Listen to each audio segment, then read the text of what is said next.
Muy buenas, gente. Yo soy el Cantamundos y os doy la bienvenida al Club de las Tormentas. Hoy estrenamos una nueva serie en la que voy a traer curiosidades de distintas sagas o libros del Cosmere, siendo esta la primera edición sobre los proyectos secretos.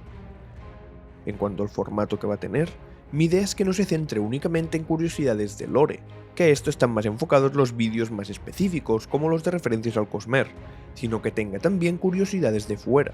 ¿Por qué este personaje se llama así? ¿Por qué Brandon decidió meter esta trama de esta forma? Ya me entendéis. En cuanto a spoilers, separaré el vídeo en, primero, curiosidades sin spoilers, luego las que los tengan pero únicamente del libro o saga en cuestión del que estoy hablando, que en este vídeo en concreto estará separado por cada uno de los 3 proyectos secretos, y luego dejaré para el final si hay alguna curiosidad que tenga spoilers de todo el Cosmere, pero eso no os preocupéis que ya os lo avisaré y de qué parte son. Dicho esto, vamos con el vídeo. Empezaremos sin spoilers. Como seguramente casi todo el mundo sabréis, el Year of Sanderson, que consistía en los 4 proyectos secretos, de los cuales 3 eran del Cosmere, más las cajas de merchandising de sus libros, fue lanzado mediante un Kickstarter, que es una plataforma de micromecenazgo, donde la gente puede hacer una aportación de dinero para que un creador pueda hacer algo, y luego usualmente llevarte una copia de ese algo, o más cosas en función de la cantidad de dinero que hayas aportado. Pues el Kickstarter de los proyectos secretos se convirtió en la campaña de financiación con más recaudación de toda la historia de la plataforma, llegando a más de 41 millones de dólares, duplicando al segundo que fue un smartwatch que llegó a los 20 millones. Esta sé que puede parecer un poco difícil de creer, pero con sus 3 historias nuevas del Cosmere publicadas el mismo año, sumando entre ellas unas 320.000 palabras, este 2023 no ha sido ni el año con más historias nuevas del Cosmere, ni el año con más palabras del Cosmere publicadas.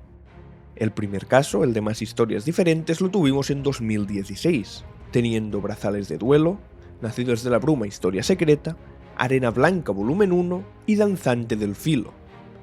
Es cierto que también se publicó ese mismo año el Arcanum Ilimitado, pero no es una historia como tal, sino un compendio.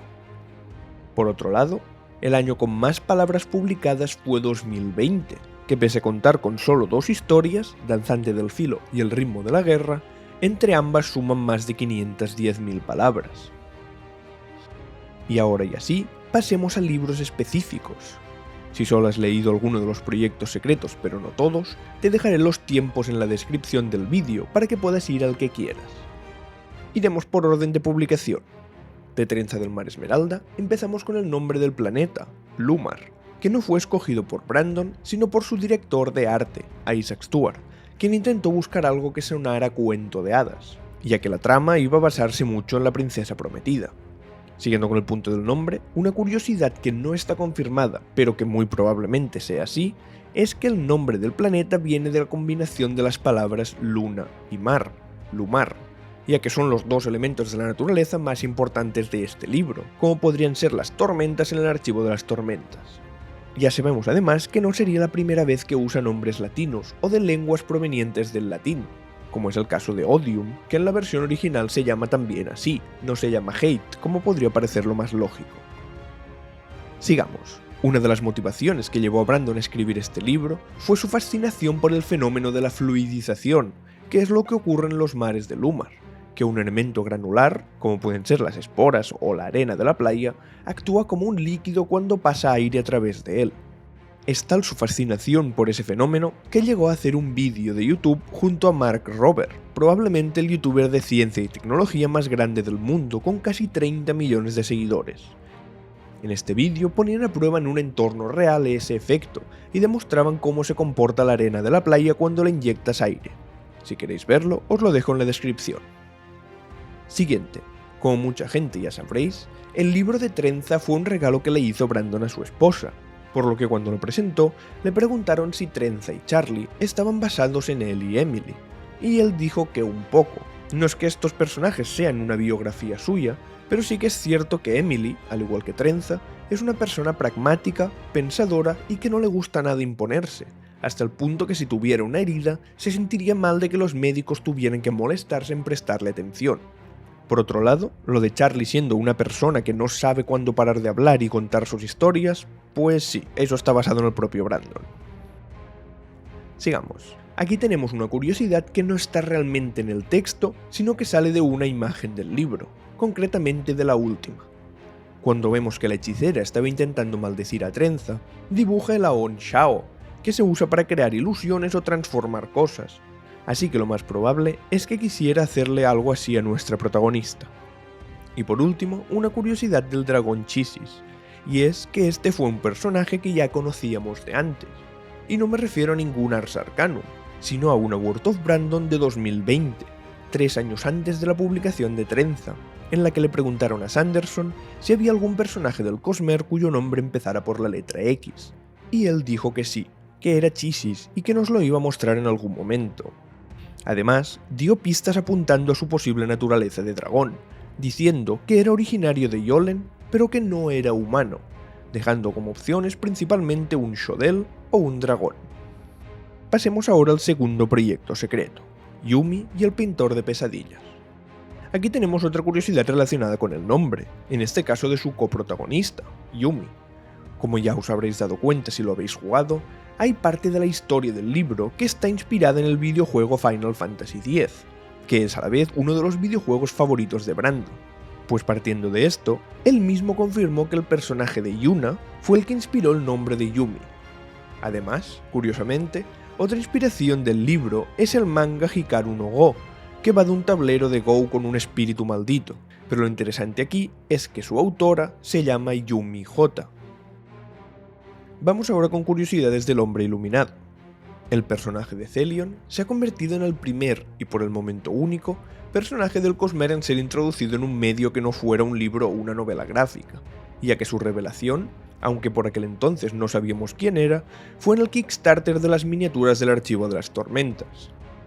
Así como dato personal extra, esto me recordó mucho a lo que se hacía, y no sé si se sigue haciendo, en la franquicia de Pokémon, que uno o dos Pokémon de los nuevos juegos que iban a salir en la siguiente generación eran introducidos tiempo antes en el anime o en una película de la generación anterior. El ejemplo más claro de esto es Ho-Ho, un Pokémon de los videojuegos Oro y Plata, que salieron en noviembre de 1999 en Japón, pero que el personaje hizo su primera aparición en el episodio 1 del anime, que se estrenó en abril del 97, más de 2 años antes de la salida de sus juegos. Volvamos a Celion. Otra curiosidad sobre este personaje es que ya había aparecido incluso antes, pero en un libro no publicado, llamado La Sexta Encarnación de Pandora. Esta fue la quinta novela que escribió Brandon y estaba protagonizada por un hombre que usaba nanotecnología para hacerse virtualmente inmortal, pero que eso le afectaba su cordura, y su nombre era ni más ni menos que Celion, que en el libro del hombre iluminado no usa nanotecnología, pero sí investidura para obtener un efecto similar. Lo de perder su cordura tendremos que ver si ocurre en el futuro. Y la última curiosidad, también de Celion, es que este es el nombre que solía usar Brandon cuando jugaba videojuegos, como por ejemplo al Elden Ring, era el nombre que le daba a su personaje. Y digo solía porque seguro que ahora cuando intenta usarlo seguramente no vaya a poder, ya que al haber salido como personaje de un libro, seguramente habrá otra gente que lo use. Sigamos, la siguiente curiosidad es sobre el personaje de Elegía, que curiosamente, valga la redundancia, comparte nombre con el segundo planeta del sistema Treno. No sé si esto Brandon lo hizo adrede o es una especie de simbolismo porque ella actúa como la estrella guía de su pueblo. Por último, de la parte del hombre iluminado, una curiosidad de la Brigada Nocturna que he encontrado divertida, y es respecto a la historia de su nombre. Originalmente, iba a llamarse Dusk Brigade, Brigada del Ocaso, mismo nombre que tendría el libro que introduciría a la organización, un relato aún no publicado. La parte interesante es que cuando Brandon reveló este nombre por primera vez, allá en 2019, en una firma de libros en Stuttgart, la persona que le hizo la pregunta entendió mal la respuesta, y en lugar de Dusk Brigade, entendió Dust Brigade, Brigada del Polvo, y desde entonces todo el fandom creyó que Brigada del Polvo era el nombre real, hasta el punto que llegaron a salir teorías de si podrían estar relacionados con los portadores del polvo de Roshar. Pero bueno, sea como sea, en 2022, cuando Brandon anunció los proyectos secretos, ya comentó que había hecho un cambio de nombre, y que finalmente no iba a llamarse Dusk Brigade, sino Night Brigade, ya que pese a que el primero le gustaba más, ya tenía un personaje llamado Dusk, Ocaso de Sexto del Ocaso. Finalmente, para acabar el vídeo, os traigo una curiosidad que tiene spoilers de Trenza y del Cosmer, concretamente de Historia Secreta, así que si aún no has leído alguno de los dos, te recomiendo que lo dejes aquí. Esta curiosidad es que la hechicera de Trenza, Rina, es un personaje que ya sale mencionado en esa historia, ya que aparece en los Airi, organización a la que ella pertenece. Pero en la versión en castellano del Arcanum Ilimitado, esta curiosidad llega a un nivel más profundo, y es que cuando se tradujo el libro, el nombre pasó de ser Rina a Lina, por lo que la única forma de saber que eran el mismo personaje este y el de Trenza era irse a la versión inglesa. Y eso es todo. Decidme, ¿qué os parece el formato? ¿Os gustaría que lo hiciera con otros libros como los del archivo Nacidos de la Bruma? ¿Le cambiaríais algo que creéis que podría mejorarlo? Dejádmelo en los comentarios. Pues, hasta aquí el vídeo. Si os ha gustado, compartidlo para que cada vez seamos una comunidad más grande. Un saludo y recordad, el truco es no dejar nunca de buscar. Siempre hay otro secreto.